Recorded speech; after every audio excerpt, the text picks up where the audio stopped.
Hey, Jim Wolf here with dating advice for men who love women. You've probably heard by now that women are attracted to men who are non-reactive, to men who don't react and who have self-control. And so what does that really mean, and how can you develop this quality of non-reactivity within yourself? That's what this presentation is all about. And the first thing that I want to say about this is that a non-reactive man responds to the world around him instead of reacting. There's a big difference. So you're not just going to kind of pretend to be the stereotype of like a stoic James Bond guy who never takes any action and never responds to anything. You're not just going to sit there with a stonewall expression on your face for your whole life. That's not what being non-reactive means. What being non-reactive means is that instead of something happening, so there's some kind of stimulus coming in, instead of reacting to that emotionally right away or immediately, instead of that, there's a pause between what's happening around you and your response to that. And so what you do is you put that stimulus through another filter and think about it for a second, and then you respond. And that way you have some control over your response, in other words, self-control, versus just reacting however your body tells you to in that moment, which may or may not be based on anything real. And so when you're reacting to the world around you, your emotions are driving you. And when you're responding to the world around you and you're non-reactive, that just means that your emotions are giving you information, and then you decide how to respond to that. Do you see the difference there? And when you're able to respond most of the time versus reacting, that makes you much more attractive to the right women for you. And being non-reactive also means a couple more things. It means that you create a vision for your life, and then you actively take action to make that vision come true, versus just getting blown around by the world around you. You have some vision for your career and how things are going to go in your life, and you're taking action towards it. Now, of course, you have to adjust to things as they happen, but in general, you have some kind of vision that you're working to make real. On the other hand, a guy who's reacting to the world around him, he just does kind of what everyone else thinks he should do. He has no vision and he's not taking action towards it. So you definitely want to be the kind of guy who has some kind of vision for your life, take action towards it, and then when you meet a woman you want to date, you can share that vision with her. And you can make her a part of that vision if you decide to. And then the other thing that being non-reactive means is that when a woman is testing you, you don't react to that. You respond to it. And so, for example, if a woman's giving you a hard time on the first date, you interpret that as flirting, and you respond to the subtext instead of getting upset about the actual words that she's saying. That's just one small example. And so how can we actually develop this quality of non-reactivity within ourselves? Well, one really powerful way to do that is to separate facts and things that are happening and the stories that you tell yourself about those things. And this definitely applies to dating a woman as well. Did you know that most of the time, we're not reacting to the actual facts of the world or the things that are happening. We're reacting to what we think those things mean. For example, here's a fact and something that happened. A guy holding a brown ball ran over a painted line on a grass field. And here's what two different guys thought that meant. Here's guy number one's reaction. Holy crap, my team just won the Super Bowl. We are the champions, my friend. And he reacts with a crazy celebration, high-fiving all of his friends. And now here's guy number two's reaction to that exact same thing that happened. Oh, my team just lost the Super Bowl. I can't believe we got this far and then just couldn't hold them on the last play like that. It's unbelievable. And at first, he's in shock. And then he feels all sorts of negative emotions about that situation. So the fact was, some guy carried a brown ball over a painted line on a field. And these two guys had completely different responses to that situation based on what they thought it meant. For one guy, it was a great thing. For the other guy, he thought it was a bad thing.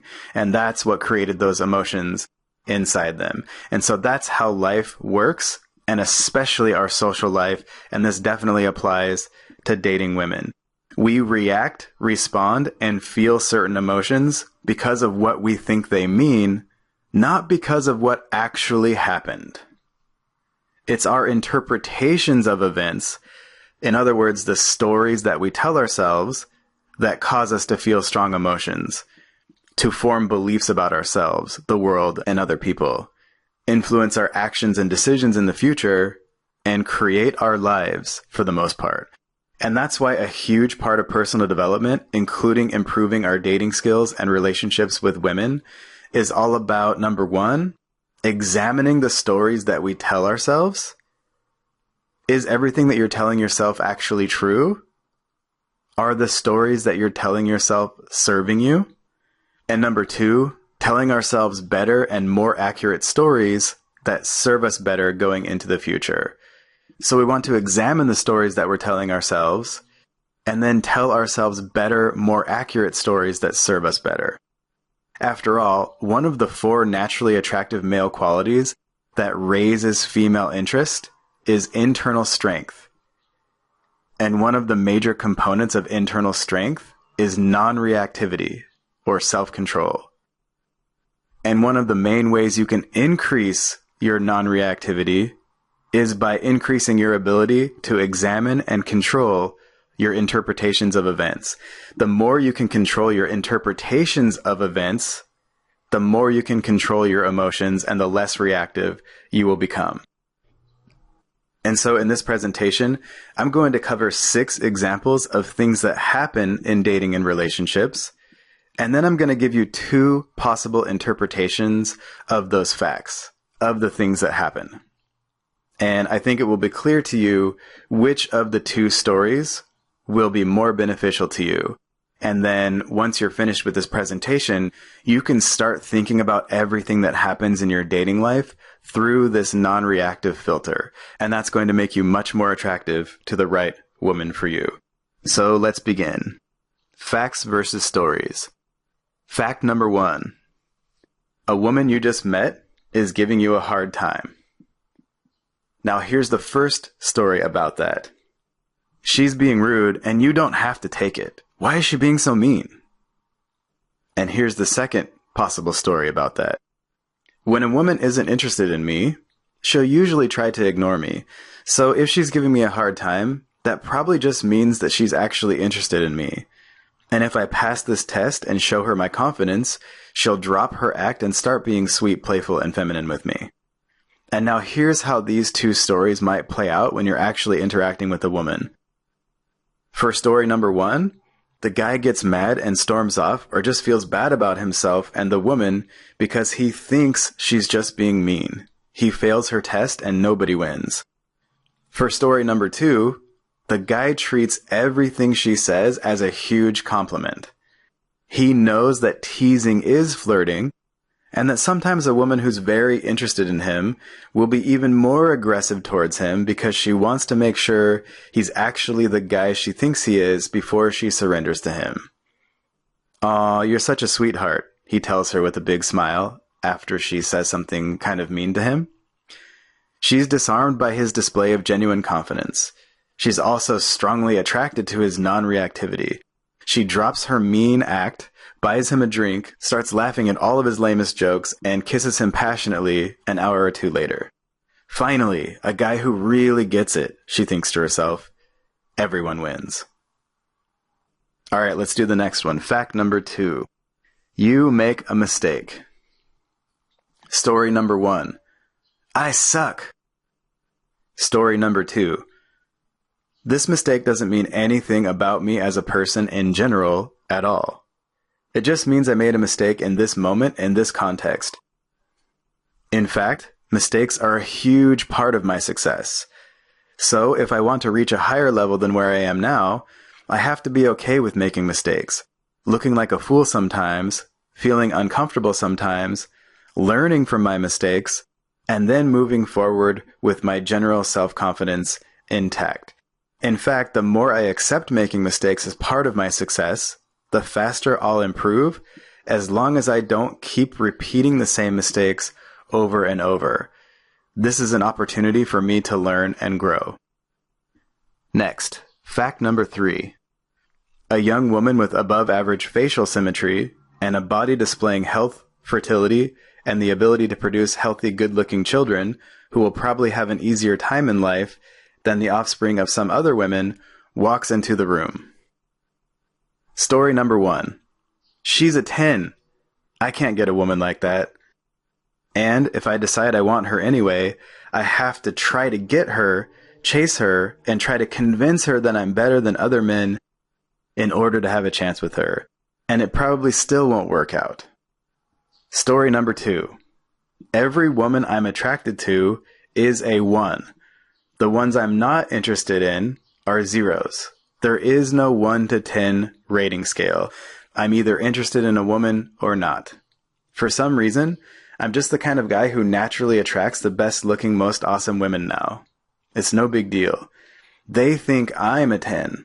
And if not, I'm learning everything I can about the kind of guy she actually falls in love with and becoming that version of myself more every day instead of trying to get her, chasing her, or trying to convince her to like me, because I know those things don't work.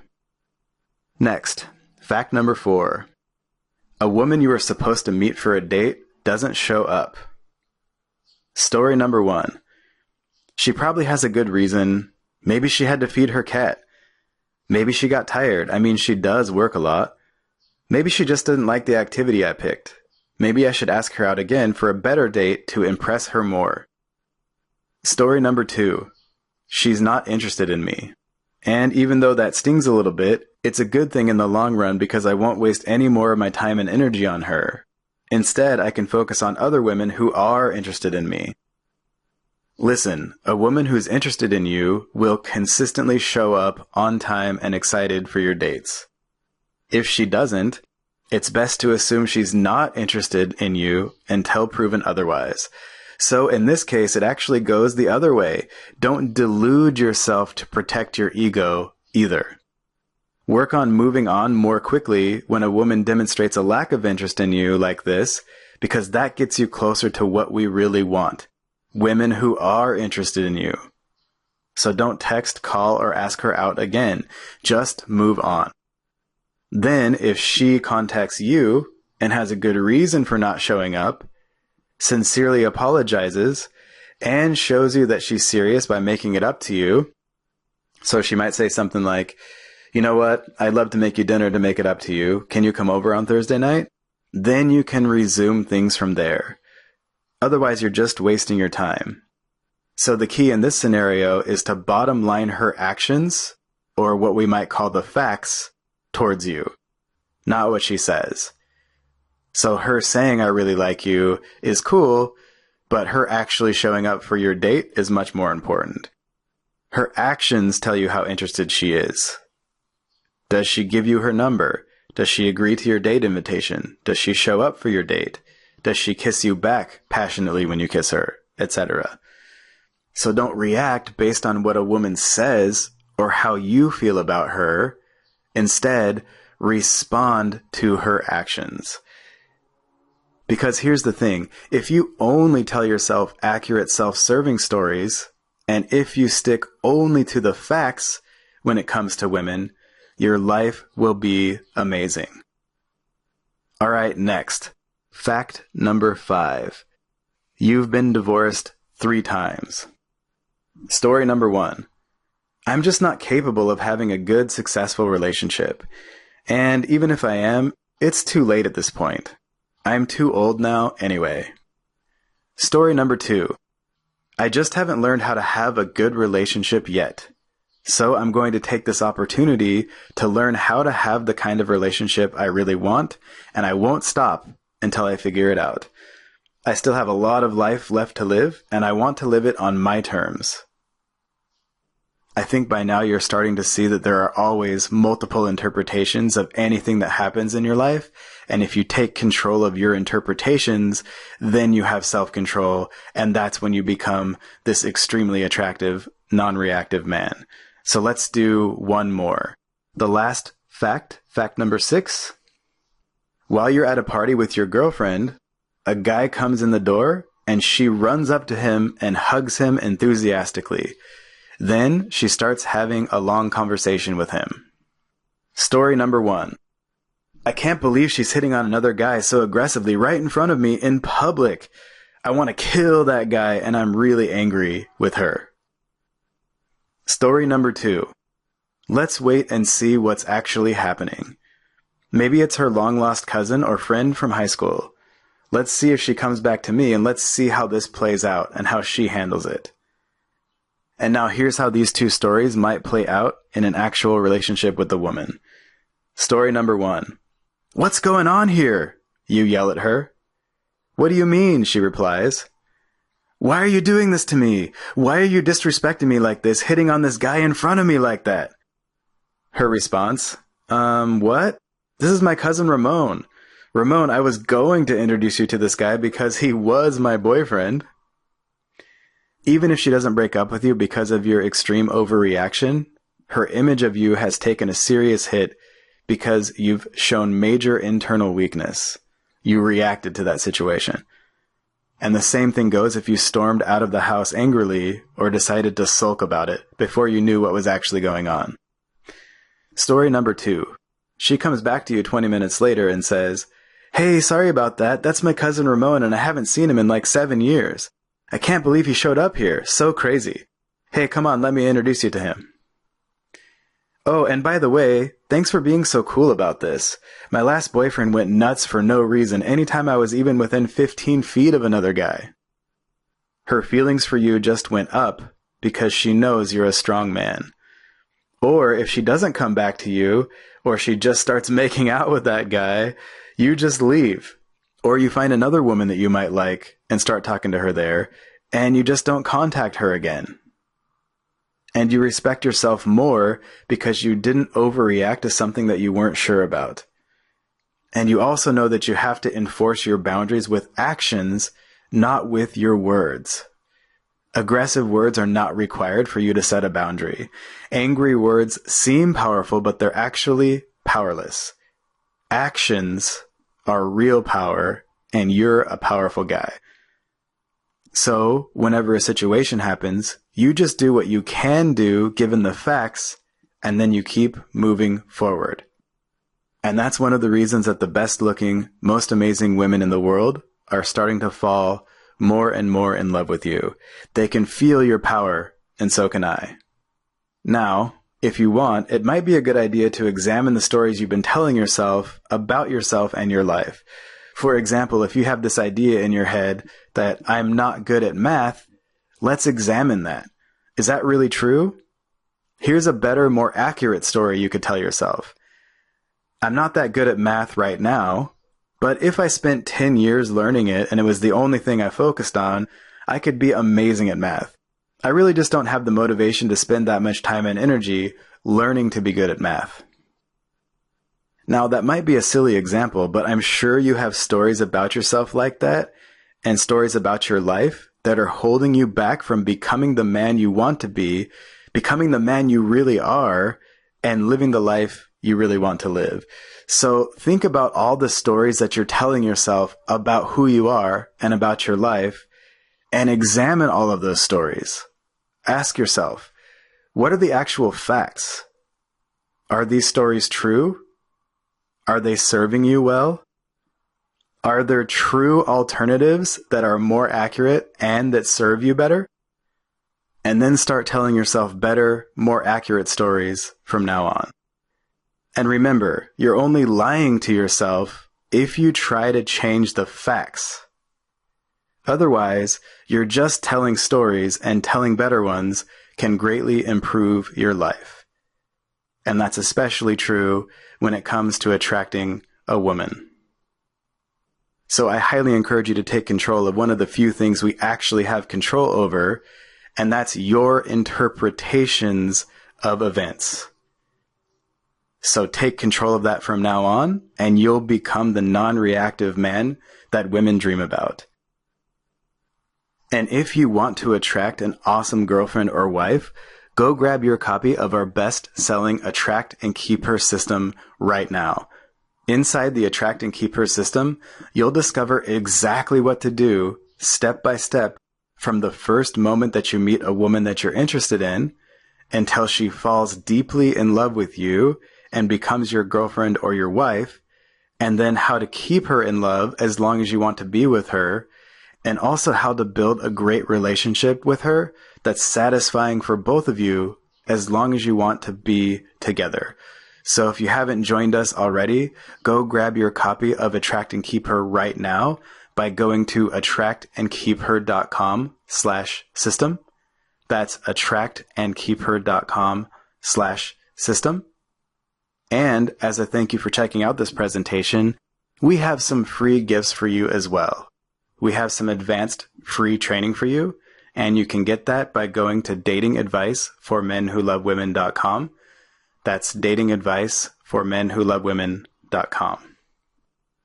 I'm Jim Wolf with Dating Advice for Men Who Love Women. From now on, start telling yourself better, more accurate stories, and I'll talk to you later.